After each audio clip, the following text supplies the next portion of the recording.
On today's show from Elite Prospects, it's David St. Louis. He tells us all about his latest article on the Ottawa Senators prospect pool pipeline, why he likes Carter Yakemchuk, and why is Tyler Kleven omitted from this list. All that and more on today's Locked On Sens. I'm Jake Sanderson. I'm Tim Stützle, and you're listening to the Locked On Senators podcast. You're Locked On Senators, your daily podcast on the Ottawa Senators. Part of the Locked On Podcast Network, your team every day. Welcome. You are locked on to the Ottawa Senators, the only daily podcast covering the Sens. On the outskirts of enemy territory, I'm Ross Levitan, alongside Brandon Piller up in the Blue Mountains. Today's episode is brought to you by FanDuel, now through September 22nd. All FanDuel customers can bet $5 and get a 3-week free trial of NFL Sunday Ticket from YouTube and YouTube TV. Visit FanDuel.com to get started. You can also follow the show on social media. We're at Sens Central on Twitter, LockedOn.Senators on Instagram. You can find us everywhere you get podcasts, free and available on YouTube. Today is Monday, September 2nd, and Pilsy, I want to wish you and everyone else a happy Labor Day weekend.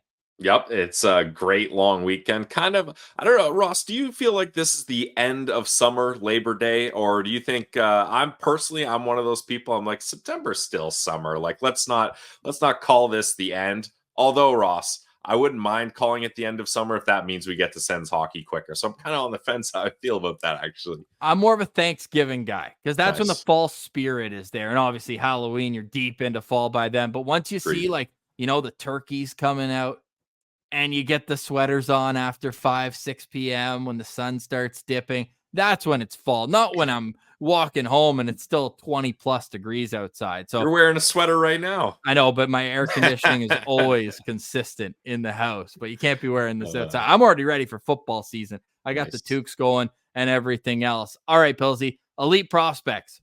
So much work goes into what they pump out. So really excited to have David St. Louis on today's show.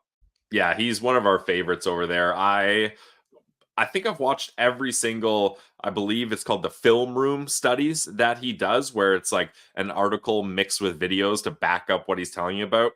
Incredible stuff, and we always love having him on the show. Hope you enjoy half hour coming up with David St. Louis.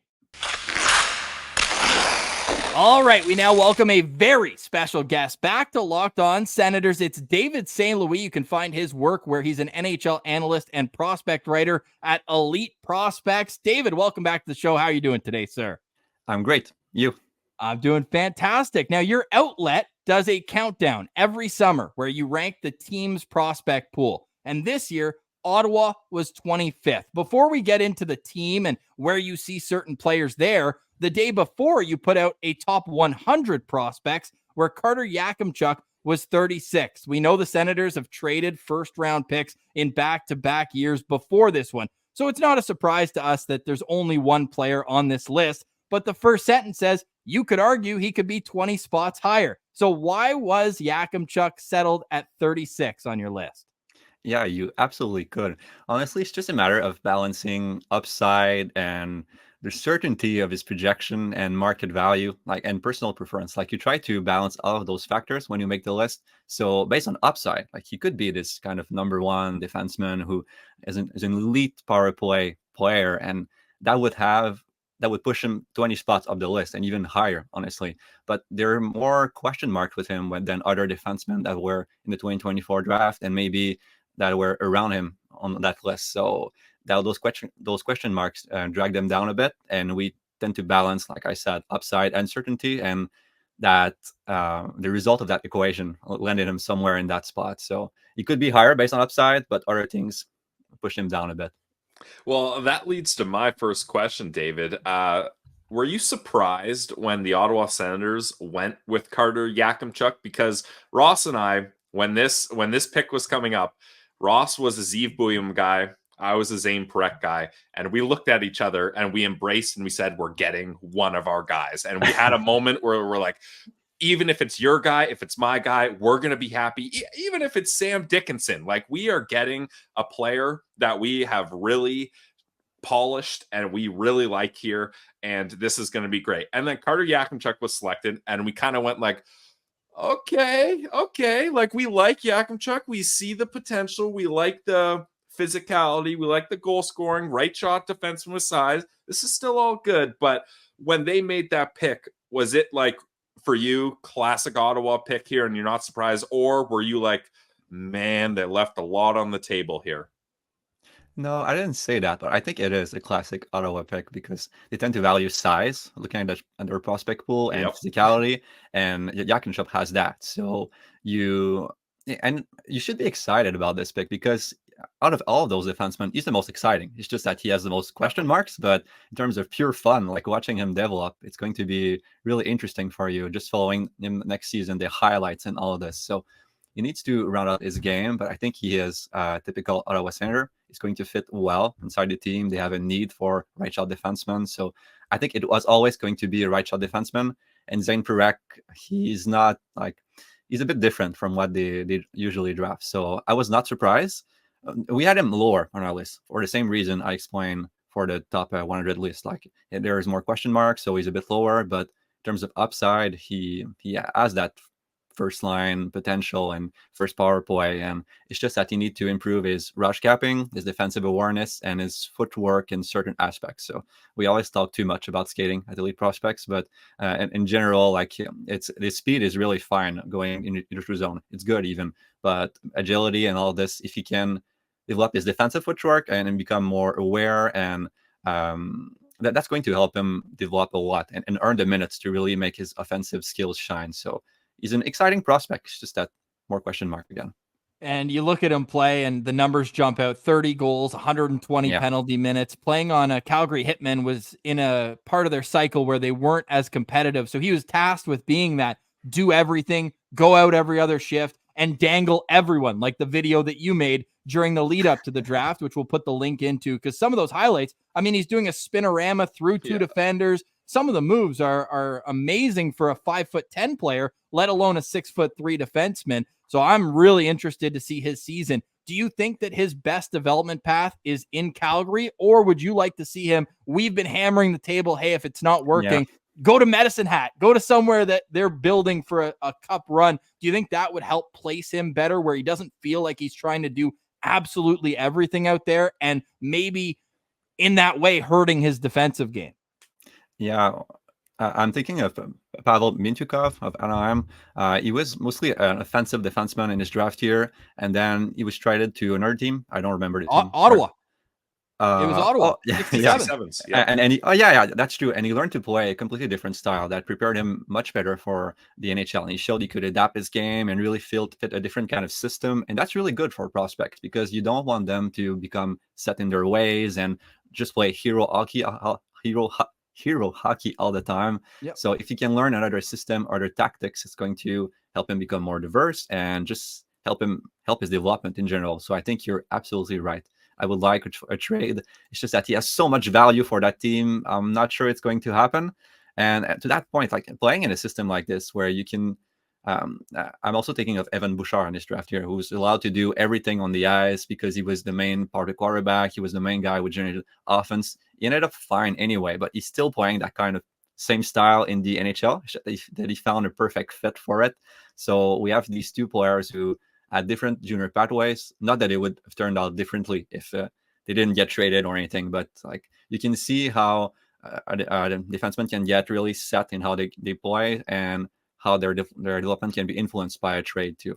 Interesting that you mentioned Bouchard, because Yakimchuk said he's an Oilers fan growing up, and he watched a lot of Evan Bouchard. So you can kind of see that in his game. Last question for me on Yakimchuk, and then we'll get into the prospect pool in general. Is he, to you, a lock for Team Canada at the World Juniors, or is it still up for debate of whether he's going to be? Because a lot of people in Ottawa, of course, very excited.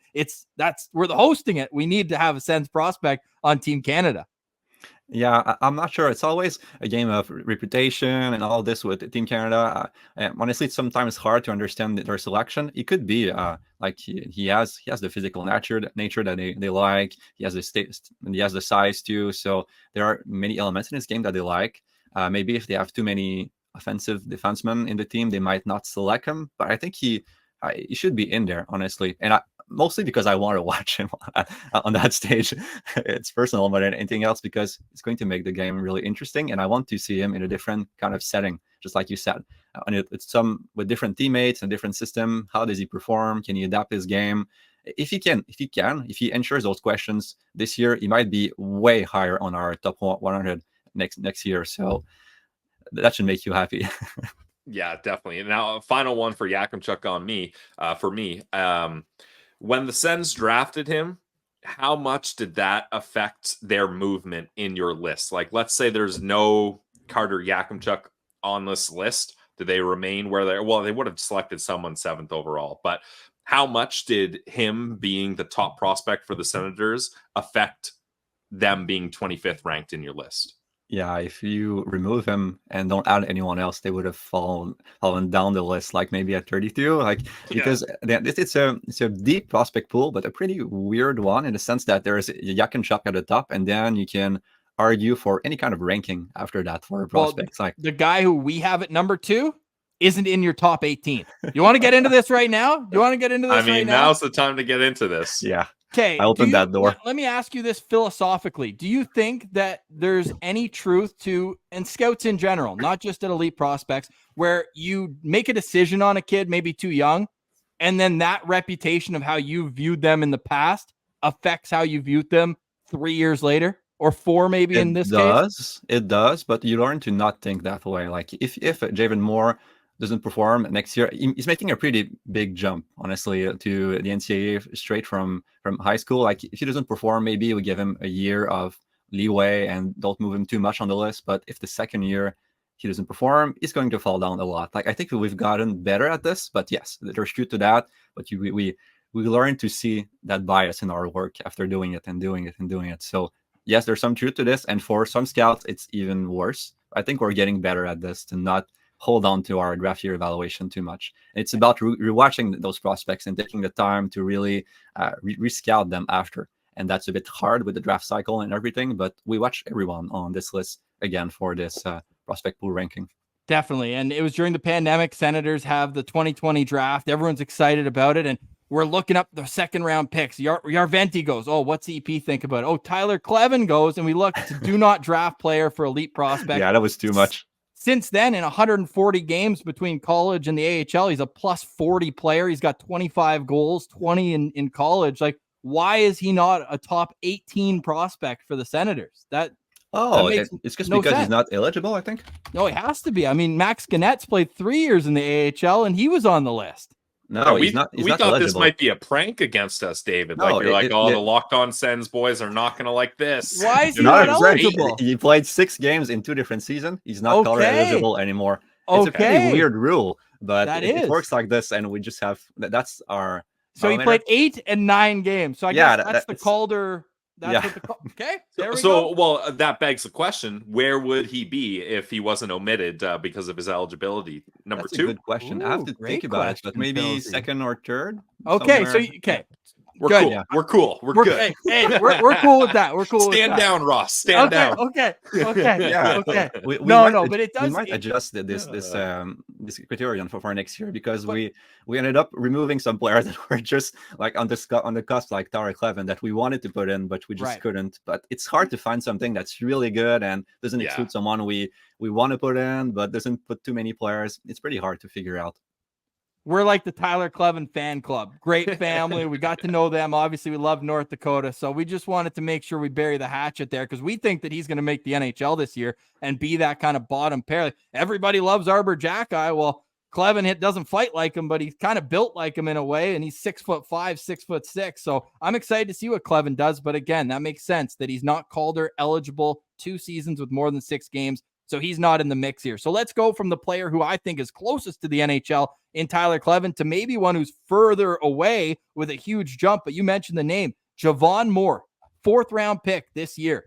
2nd top prospect for the Sens. What makes the group at Elite Prospects? Because we talked to Daniel G around the draft from your outlet as well, and he loves Javon Moore. What makes him such a fun prospect?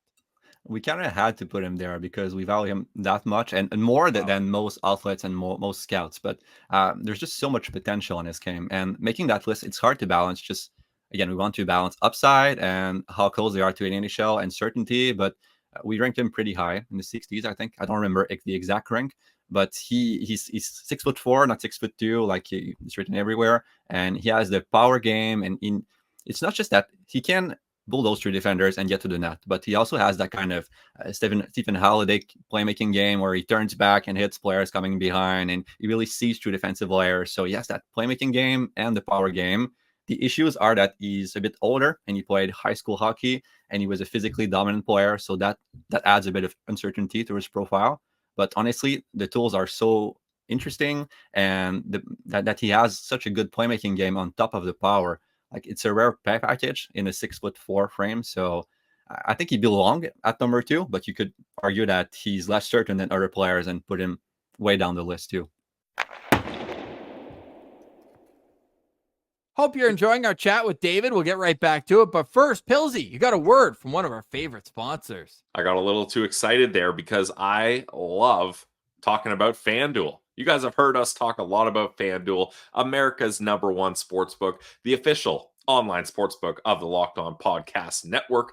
And we got something a little different for you. Ross mentioned he's excited for football. Well, you should be too, because now through September 22nd, all FanDuel customers can bet $5 and get a 3-week free trial of NFL Sunday Ticket from YouTube and YouTube TV. Then, with a YouTube TV base plan, you're going to be able to watch every regular season Sunday afternoon out-of-market game. All you need is a Google account and a current form of payment, and you can cancel anytime. Ross, I officially have made my future football bets. Obviously, you got to put a Super Bowl bet on your team. So I got a Super Bowl bet on the Bengals, AFC division champs. I got, I think, Joe Burrow, total touchdowns. I got the Bengals win totals. So I know you got your Bears gear ready. You're hopping on the bandwagon. So it's time for you to get those bets in too. Oh, I'm so excited. Over at FanDuel, FanDuel, America's #1 sports book. Today's episode is also brought to you by the GLEBE Central Pub. You got your bets in. Where are you going to watch the game? How about the GLEBE Central Pub, right in the heart of the Glebe, 779 Bank Street, Blair. They do such a great job there at the GLEBE Central Pub. The vibes are free at the GCP. You already know that. You also know that they have all sorts of shenanigans that they get up to throughout the week that you can be a part of. I'm talking about the Trivia Tuesday. I'm talking about the weekday specials like the soup and sandwich until 4 p.m. every day if you want to grab a lunch. Maybe you're shopping down at Lansdowne. When the Red Blacks are playing, no better way to get fired up for the game than heading down to the GLEBE Central Pub. They also always get their Arsenal supporters going for the Arsenal game, so make sure you go check them out on social media. GLEBE Central Pub on Instagram, and get down to the GLEBE Central Pub. Let them know that Locked On Senators sent you. Longtime local sponsors, great people at the GLEBE Central Pub, great food, awesome drinks, and the vibes are free at the GCP. All right, now back to our chat with David St. Louis. It's pretty clear that you, everyone at EP, really praised the Ottawa Senators' 4th round more than their first or their second round. Yeah, Ross has got the cup there. You're muted though, Ross.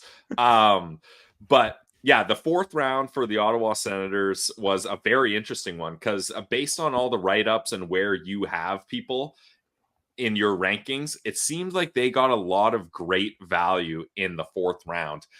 You already talked about Moore. So tell us a little bit about who you have 5th on the Ottawa Senators list in Blake Montgomery.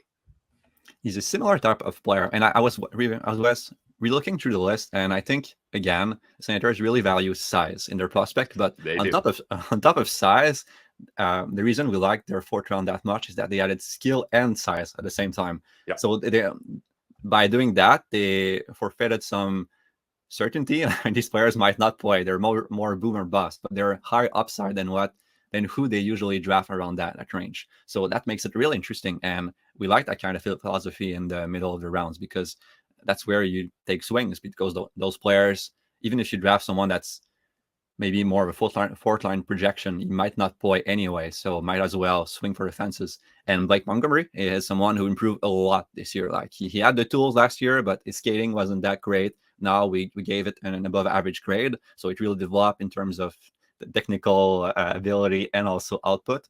And it's also his playmaking. Like I talked about it for Javon Moore before, but he's gotten closer to Javon Moore in terms of playmaking, like being able to see the whole ice, find higher value plays. He got a lot better at this. So again, with him, he was a physically dominant player in a lower tier league. He played the USHL, and USHL it's harder to project player from that league. So we don't know if he really scored because he's more physically dominant or because he really developed those skills. So he's still raw at 19. So that gives him, again, more uncertainty, but also more upside because he's a massive player who still not fully coordinated. Is he going to develop that coordination? We don't know. But if he does, he's going to become much more effective faster. So again, risk but a lot of rewards. So we like this in general. And those two are both going the NCAA route. According to Elite Prospects, Javon Moore will be heading to University of Minnesota this year. We know the reputation there. They're a great program. They pump out NHLers. But Blake Montgomery, not only is he not going this year, and you mentioned he's already a year older, going back to the USHL, he's actually committed to the University of Wisconsin for 2025. Yeah. We saw what happened with Charlie Stramel there. Like, it doesn't seem like it's necessarily got that reputation they did when Granato was there or whatnot. So is it maybe in the best interest of the Senators and Montgomery to maybe second guess that decision and look for somewhere else? Right now, as a program is constructed, yes, honestly, because it's hard to develop in that style of game. They play a very heavy checking game there, and it's hard to develop your offensive skills. And we've seen many prospects move out for that program, and there are good reasons for that, honestly. So maybe the program improves next year, or maybe he just changes where he goes. So we'll probably just go to North Dakota, honestly. Yeah, the Sens pipeline. Exactly. Why don't we just get a thought on the other third-round pick, Luke Ellenis with the Kitchener Rangers. Mitch Brown with Elite Prospect says he's one of his breakout candidates for next season. Yeah, he can almost book it, honestly, because he's going to play higher in the lineup, and he's going to have much more power play time. So his production should increase a lot. He has all the tools except for maybe the skating, but that could improve still. He plays, again, there's a team here. He plays a kind of power forward game, but he has more playmaking abilities than usually straight power forward. So in a higher role in the lineup, it should help him develop his offensive skills too. And we'll see. He's part of that group that has higher upside, who may develop really fast next year, because this list could change. Like we talked about this before, but this list could change really fast next year because those players are going to face more challenges. They're going to be exposed more. So we'll see their real abilities in better spots. So we'll see. But he's another we'll-see that has a lot of potential. So he's really interesting. So you have him at number 10 on the Senators list. We know that number 1 is in a universe of its own, Carter Yakemchuk. And would you say the tier then is like 2 to 11, 2 to like, how deep is that second tier where you can kind of make an argument any which way? 2 to around 10. I think Eliasson might be in his own entire, and then the AHLers. So that's about how I would put them. But it's really hard to find the right way to rank those prospects. And I bet you face some of the same challenges making your own list. Like, there are plenty of different ways you can value them, you can order them, and you just have to pick one and go with it. But next year, probably a lot of movement. We'll see. Now, Lucas Ellenis was the only player the Ottawa Senators selected from the OHL. Did you think that with Michael Andlauer and Steve Stais coming into control, that was going to be a pipeline they would visit a little bit more in this draft? Because I think a lot of people around the draft world kind of said, okay, these guys know the OHL. Like, the Senators are going to take advantage of that and probably going to draft a lot of OHL guys. Like, a lot of people in their mock drafts, it was OHL players that the Senators they had taking. So did that kind of surprise you that they didn't go heavier into the OHL? Yeah, but sometimes it's just how the list falls out. Like, maybe they had a ton of OHLers when they got big before, or they were later on the list. So maybe next year we see that trend. But yeah, I was expecting them to draft a lot from the OHL, and they just didn't. And honestly, it's a good strategy to draft from the OHL. Not that the prospects always make it, but it's the best junior league in terms of preparing prospects to the NHL. Yep. So I would advise it to just draft from that league as much as possible. Interesting. Okay. Well, now, David, we're going to do a fun little exercise. We've gotten mad at your list before, so Oh, here we now go. it's your turn. If you want to have at it, I'm pulling up. We just did our prospect rankings right after the draft, and look, to quote one of the greats, we weren't familiar with Javon Moore's game, so for him, he could be one of those guys that jumps up our list going into next season. But for the most part, it's pretty similar. I know you guys didn't have Clevin or Sogard on yours because of the criteria of too many games played. Otherwise, I mean, we got a Stapchuk at 4. You guys have him at 3, I believe. You guys have Halliday at 7. We've got him at 5. The one I kind of want to hit on here, and then I want your thoughts just overall, maybe a guy who's out of place in your opinion. But Stephen Halliday, a lot of Sens fans are kind of making the argument that by the end of next year, he could be, outside of Yakemchuk, the top prospect in the organization. Just, you talk about a big jump to college. Well, it's another big jump to go straight into pro hockey as a guy who maybe doesn't have the most pace to his game, but the points just racked up. What were your thoughts going into him turning pro and what you saw from him in Belleville? Yeah, I rewatched some of his games before the show. Honestly, maybe I would have pushed him up because he was really good in the playoffs. The only issue I see with his game is that it's really the skating, and it's not just the skating; it's the way he plays around his skating. Like everything in this game, except that his NHL caliber, and even more than this. Like he has some Mark Stone in him, like the way he plays. It's just that, on top of not being a great skater, he plays in a way that he attacks, stops skating, attracts defenders on himself, and then moves the puck to teammates. So it places a lot of stress on his teammates to always be open and running ahead. So I'm not sure that style is going to work fully in the NHL, but he's so intelligent, and the stick handling skills are so good, and the physical game, and he's becoming really good at stick lifting and stealing pucks from opponents. So there are a ton of NHL elements there. It's just that he needs to develop more ways to attack in the AHL specifically, because that works in college as a primary mode of attack. But in the AHL, you need to be more diverse. But when I say in the AHL, it can work that way in the NHL, in the AHL. But he needs to use the AHL as a development ground to make an NHL game. So if he can become more diverse, I think he could rocket up that list and become a top 9, top 6 NHLer. Like he's a really fun prospect. Just the skating, honestly. Yeah, and he was a guy that really kind of rised up the Ottawa Senators list with how he played this year. Another guy that arguably has risen just as much, if not more, is Jorian Donovan. I mean, he had, like you said, eh? But ironically, he was traded from the Brantford Bulldogs, Mike Landlar's team, and ended up having success and winning a Memorial Cup. I wanted to ask you, where do you think, in your mind, Donovan's made the most strides? Like, what was it just the change of scenery that was able to propel him to new heights, or was it a part of his game that you thought he really improved on? Because a lot of people in the Sens universe have really noticed him. People that went to Dev Camp this year said he was the top performer, so he's really impressing here in Ottawa.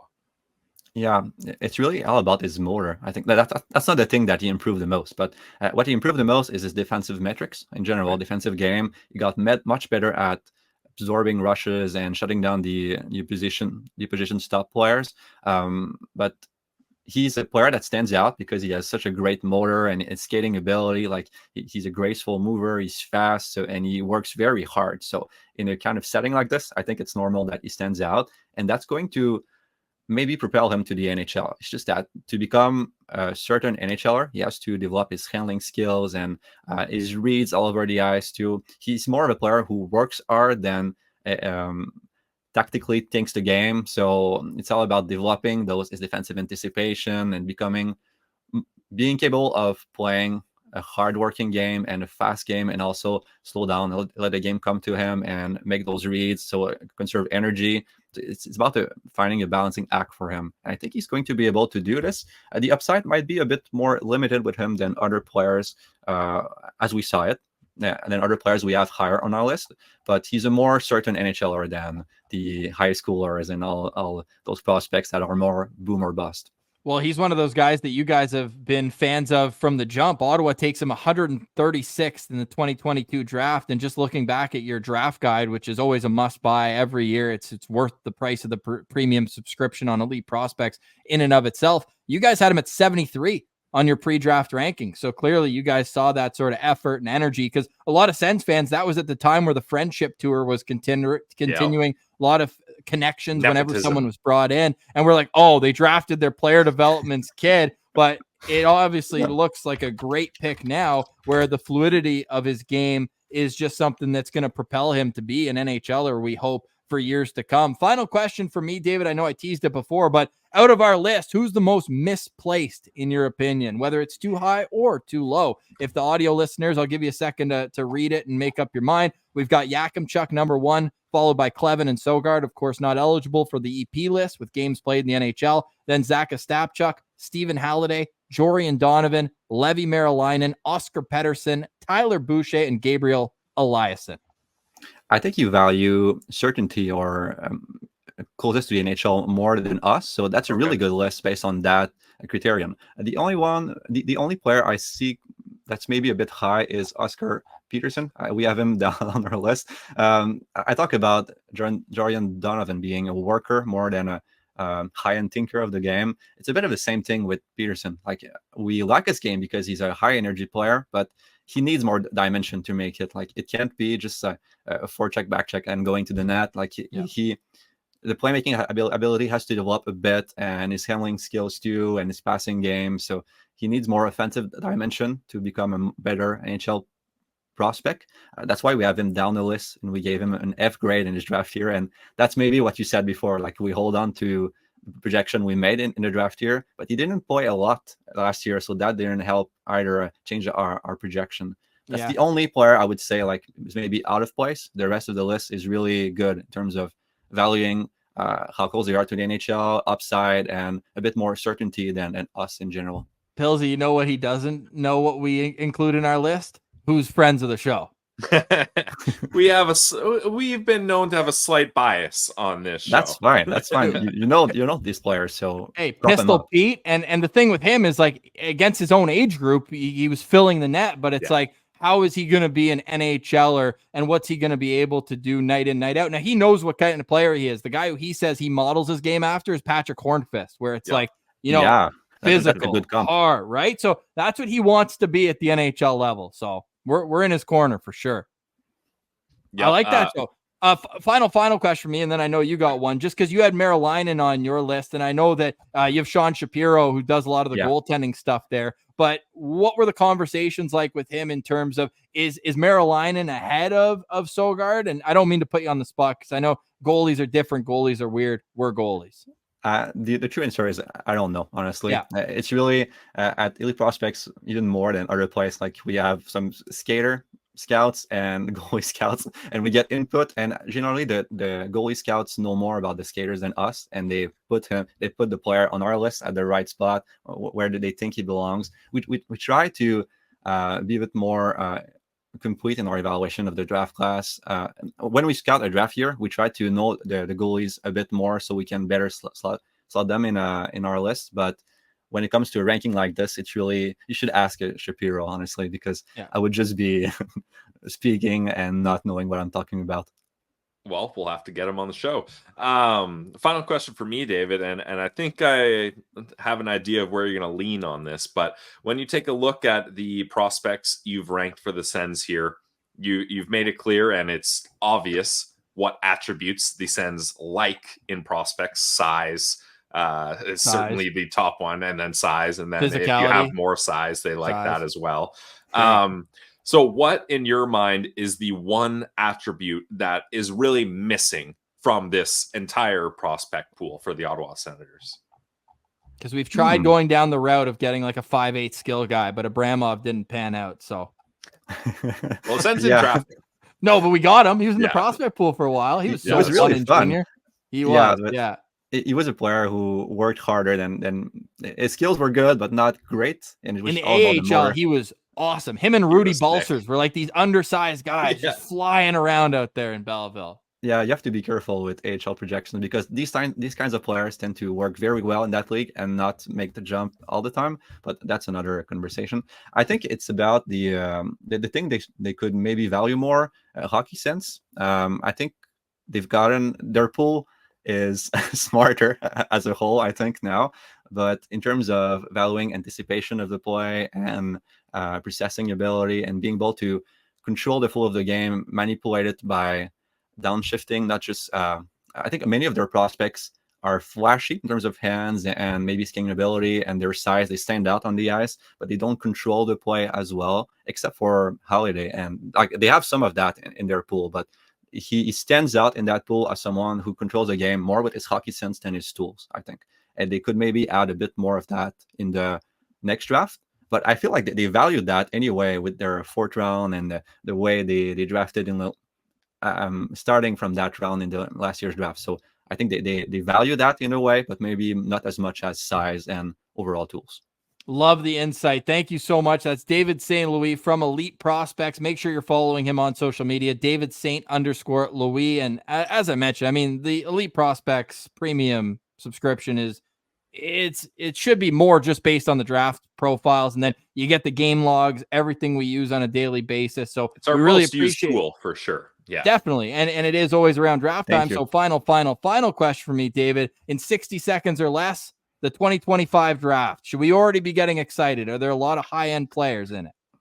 It looks like a fun draft. It's far out. Like it's hard to make a projection, but comparable in strength to last year's draft, maybe. Okay. There's going to be more of a debate at first overall. Like so, expect this going to like James Higgins is number one, but he won't. I don't think he's going to stay number one for everyone, except if he comes out of the gate like Macklin Celebrini and just wins everything in college and scores a lot. So he's going to run away with this pole position. There's Matthew Schaefer who could maybe dethrone him, and it's going to be a more exciting class at the very top. And there are a lot of fun, interesting prospects in the CHL too.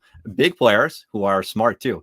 So maybe it's time for Senators to really add to their pool and find some more interesting players, honestly. Well, we're looking forward to that. David, thanks for doing this. We'll catch up with you again down the road. Thank you. This was really fun.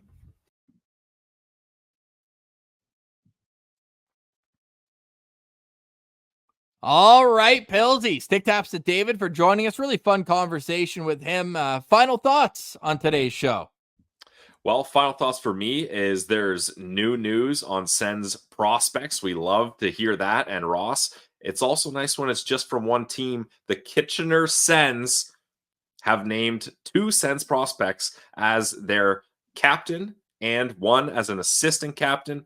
Matthew Antonovsky is the newest captain of the Kitchener Rangers, and Lucas Ellinas is also an assistant. So they're a big part of the leadership group down in Kitchener. So hopefully that really helps those prospects develop. It's a really prestigious franchise, right? So to be captain of the Kitchener Rangers, that's awesome. And congratulations are in order for Matthew Antonovsky and Luke Ellinas. Pillsy, we recorded Friday's episode early.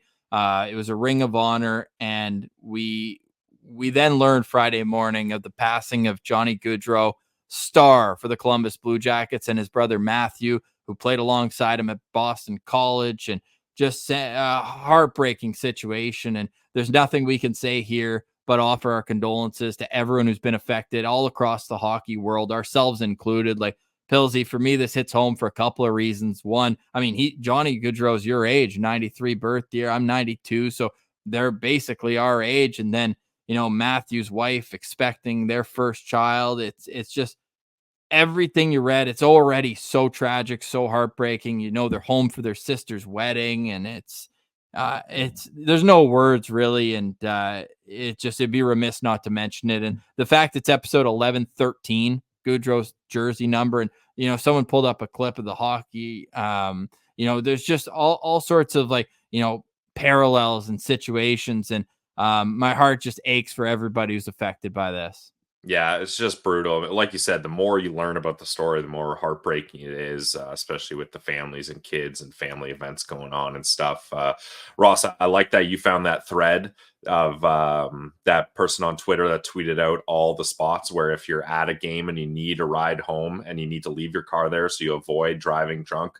She's got a list of all the spots in the arena. We retweeted the one at the CTC. It's important. Obviously, you see how serious a situation like this can be. So you got to do the right thing no matter what. And I think, Ross, obviously the tragedy of this story is insane, and we're hoping the best for the families and friends of the Gaudreau family. But if I can gather one positive from this, it's that the hockey world really kind of banded together, and you saw everyone showing their support.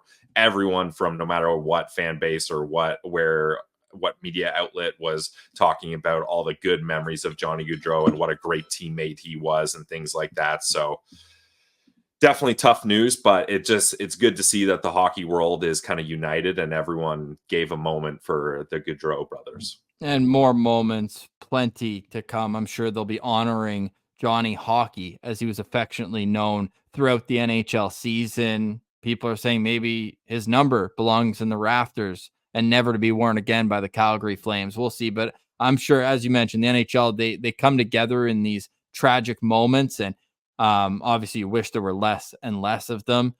And you just know that they're going to do the right thing for the families and for the memories of those involved. Matthew and Johnny Gaudreau, rest in peace.